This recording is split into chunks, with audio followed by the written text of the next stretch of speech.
Ngayon mga kagulong sobrang hirap talaga.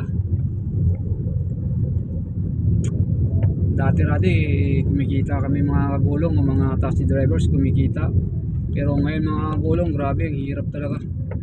Yung iba nga dyan mga kagulong nag-iiyakan ako. Mga veterano pa yun mga kagulong ha. What if pa kaya mga kagulong? Ako baguhan lang sa pagiging taxi drivers mga kagulong. Yung iba nga dalawang dekada na mga kagulong, 10 dekada ay dalawang dekada, isang dekada na po. Pero yan po, wala po talagang kinikita mga kagulong. Marami pa ako nakakausap mga kagulong na wala talaga silang kita talaga, sure talaga sila.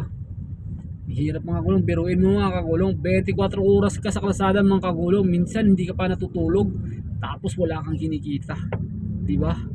Ano papakain mo sa pamilya mo mga kagulong? Wala, sermon ang abot. Lalo ako, sermon ang abot mga kagulong dahil kailangan talaga may kita ka. Minsan mga kagulong, pinipilit ko talagang magmaneho kahit pumipikit-pikit na yung mata ko mga kagulong. Grabe, sa isang gabi mga kagulong, naranasan ko talaga, nakapitong kape ako ha, kopi ko black pa yun mga kagulong. Kopi ko black pa ang inano ko dahil matapang, nakapitong kape ako mga kagulong ha. Pito yung mga kagulong, gabi yun, gabi ha. Grabe mga kulong, sunod-sunod. Biruin mo, pito, halos 1 litro halos, megit 1 litro na yun mga kagulong 1 litro na yun Grabe talaga mga kagulong, hirap talaga mong biyahe ngayon. Naawa ako sa mga kapwa kagulong natin, taxi drivers, lalo na yung mga senior. Lalo ngayon yung mga operators natin ay hindi nakikisama sa ating mga drivers. Kaya sila ay naiwanan ng mga drivers, mga kagulong, mga natin. Kaya ako minsan ay pag-iisip-isipan natin mga gulong kung tama ba ang desisyon natin upang manatili sa pagiging isang taxi drivers dahil ayun po, unti-unti na po kasing pinapatay mga gulong ang industriya ng taxi mga gulong. Ang namamayagpag po ngayon mga gulong ay mga motorcycle taxi. Tirati mga gulong, di ba? Hari ng kalsada. Ano bang hari ng kalsada mga gulong? Jeep or taxi? Ang alam ko jeep Ang lawa lang taxi. Ngayon ang cycle ang ngayon gulong ang hari ng kalsada ngayon mga gulong Hindi naman natin pwedeng pagbawalan silang mamasada dahil hanap buhay niya mga gulong. Kasi yung iba dyan mga dating taxi drivers yan mga ayan po. Kasi ang pagiging motorcycle taxi mga gulong ay nakakausap po ibang mga riders. Okay po yung kita mga gulong.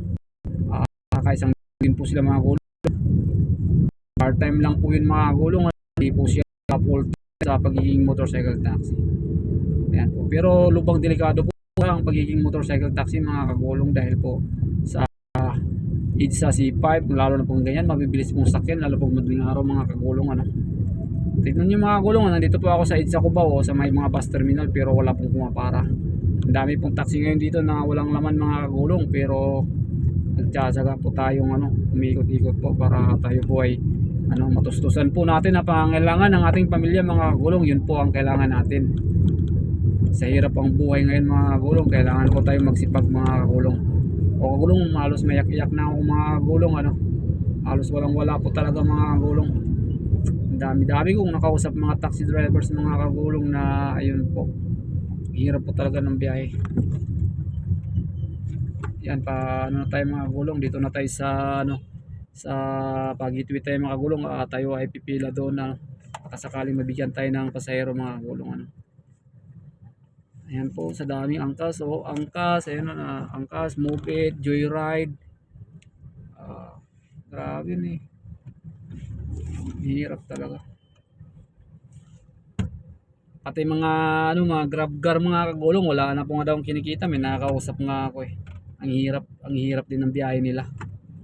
Namamayagpag kasi ang motorcycle taxi ngayon mga kagulong Kasi hindi nga natatraffic, oras po sila sa pagiging nila, pagiging empleyado nila pagpasok nila dahil nakakasingit-singit po sila sa kalsada Yan po mga kagulong. So ayan po, tayo po ay kakaliwa na po tayo dito.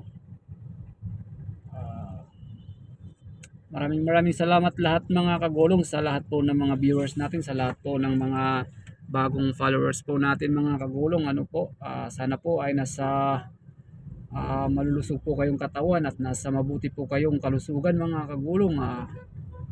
Kayo po ay gabayan ng ating Panginoong Diyos upang ilayo po kayo sa anumang kapahamakan mga kagulong. Ano. Ayan po, nakatawid po tayo mga kagulong dahil ano po, nasa wrong way po tayo, ano, hindi po tayo nakakaliwa. Nasa wrong way po tayo, mis nakakaliwa tayo pag gateway po tayo mga kagulong. Ay, may pumara mga kagulong oh. Ayan mga kagulong, may pumara mga kagulong. Pasahero tayo ngayon oh. Ayan mga kagulong, ay swerte tayo ngayon, may pasahero tayo.